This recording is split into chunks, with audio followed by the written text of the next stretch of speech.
Welcome to Beating Cancer Daily. Beating stage 4 cancer for 30 years still takes my breath away every time I say it. I'm Saranne, founder of the Comedy Cures Foundation, and I hope you'll join me for just a few minutes daily for the next 365 days so we may laugh, learn, maybe cry a little as we live our best days beating cancer daily together.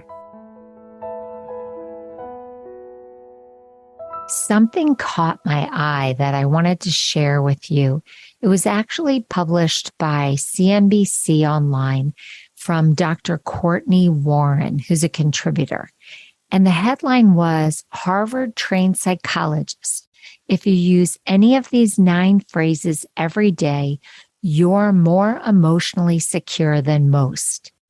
And I thought that it was intriguing because I had also read a review of literature talking about the self-esteem of cancer patients and how when confidence is rocked, it can lead to more depressive disorders. And that's more common among cancer patients who are not emotionally confident. So I saw how that could work, right? Because I was bald, I became 98 pounds, I was a single mom going through a divorce, and that's a lot to process. Now, any of those things could have rocked me. A failed marriage, losing all that weight and being emaciated, being bald. But I found a lot of resources to be confident and to be positive. So I was curious about this because I always want to see if I can teach what I did to help somebody who might not feel as confident while they're going through their cancer treatment or their survivorship. So I looked at these phrases, and what Dr. Warren said was that if you're emotionally secure, you feel more empowered, you feel more confident, and you feel more comfortable in your own skin. I actually liked being a bald woman. I found the experience really cool.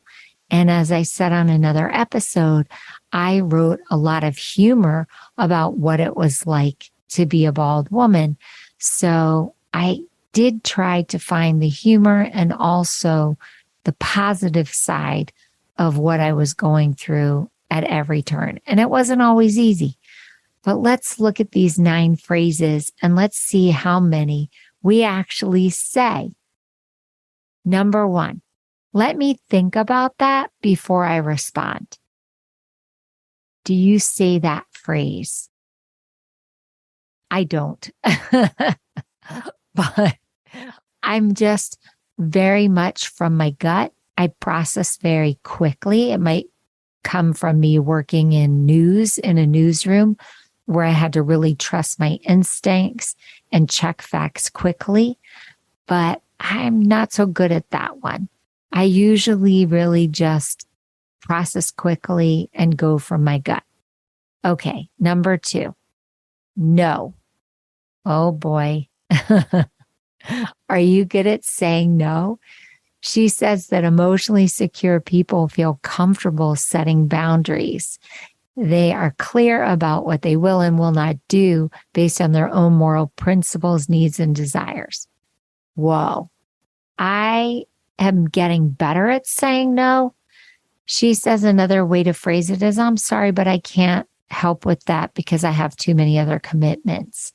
That's a good way to say no without just saying no, or thank you for the offer, but that's not something I enjoy doing. Wow. I'm going to try to adopt those. Those are really, really great. Okay, here's another one. I'm not comfortable with that. That I'm good at saying. If I don't feel comfortable with something, I'm really good at communicating in a respectful way that it's not sitting well with me. How about you? Do you use that one? Okay, here's one I can definitely embrace. This is who I am, and I'm proud of it.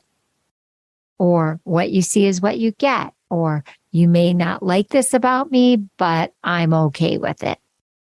I'm pretty comfortable with who I am, and I'm always trying to improve, but I am proud about who I am and who I'm evolving to be all the time. How about you? Okay, 5. Am I like that? Emotionally secure people are able to consider criticism without lashing out. If they receive negative feedback, they don't take it personally. Instead, they see it as an opportunity for self-improvement. I don't say, am I like that? I actually do consider constructive criticism all the time. I ask for it, by the way. I actually ask for it. Some of the similar phrases she said are, wow, I guess I really do say that phrase a lot. Or, I didn't realize I do that so often. Thank you for pointing it out. I really am on a quest of self-improvement. So although I don't say that exact phrase, I do really lean into positive, constructive criticism. Even when it is a little bit wonky and people are very critical, I still try to work with it. Okay, here's another one. I will work on that. Okay, so that's cool. If you do get something pointed out to you, you do take action to strengthen connections, grow. I like that. Here's another way that you can rephrase that. I hear that that's important to you, so I'll work on being more compassionate when I talk to you. Or, I'm not very good at being patient. I'm going to practice being less pushy. Wow. That is me. I am not good at being patient, and I am really a take the bull by the horns kind of person. And I do know that rubs people the wrong way. How about you? Where are you on that? Can you take constructive criticism? Can you start working on it? Can you acknowledge it? Here's another one. I'm sorry you're struggling. How can I help? You look upset. I'd like to help. I see that this is hard for you, but you have my support. I think I'm pretty good at that.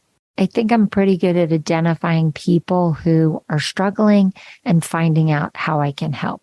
My husband would say to a fault that I get involved way beyond what's needed, but I'm a very empathetic person. Are you empathetic? Are you non-judgmental? Can you help? Okay, here's another one. This matters to me. Do you have a solid belief system? Are you secure in your choices? I care about this, even if you don't. Wow. Can you acknowledge when someone's not supporting you? And can you make your needs known?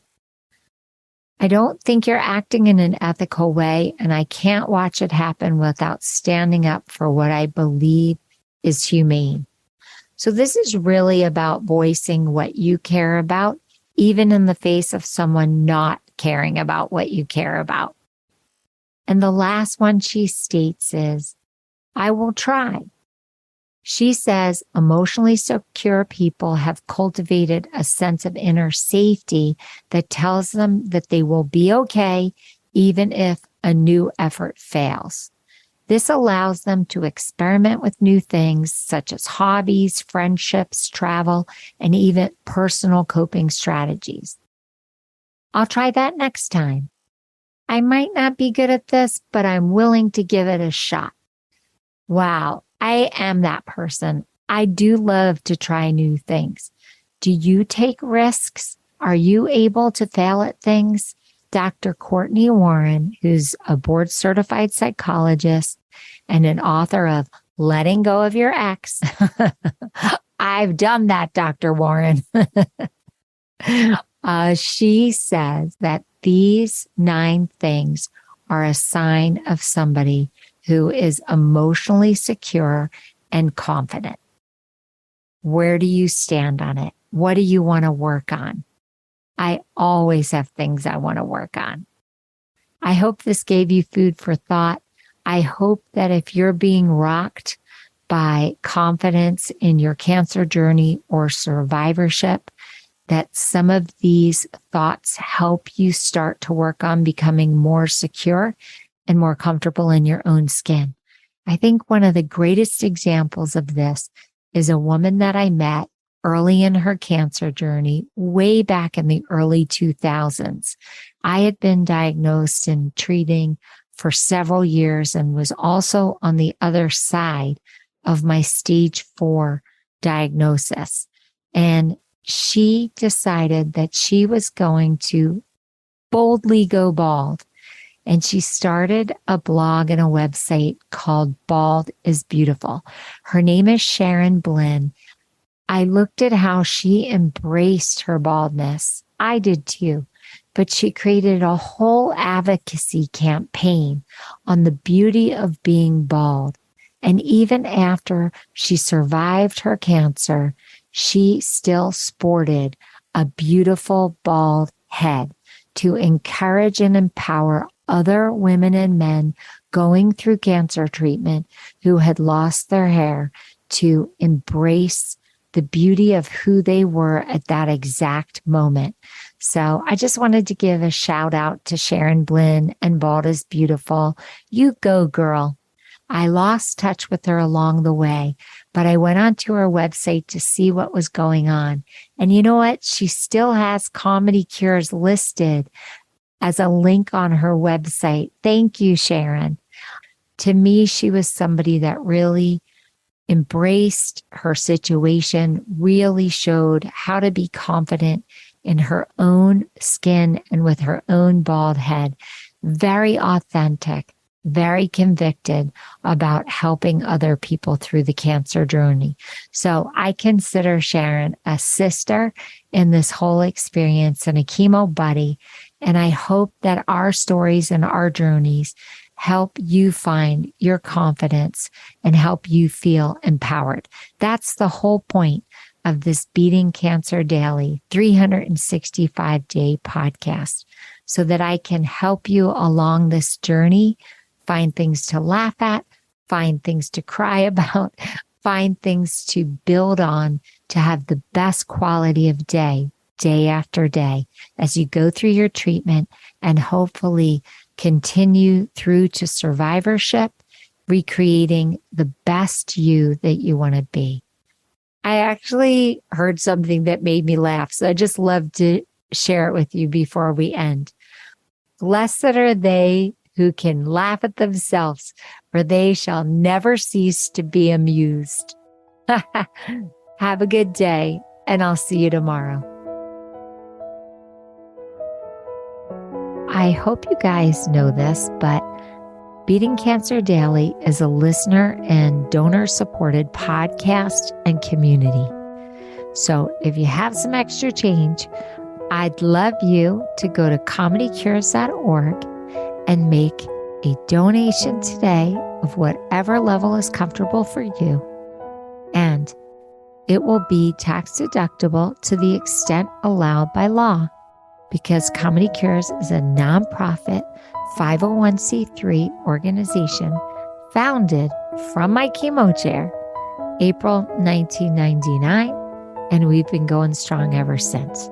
So please consider making a donation today and help our community and this podcast thrive. Thanks so much. See you tomorrow. Guess what time it is? It's time for me to read the disclaimer. Beating Cancer Daily and the membership circle are not in lieu of medical advice or treatment. They are for entertainment purposes only. Please consult your healthcare team to review your best strategy. Thanks for listening.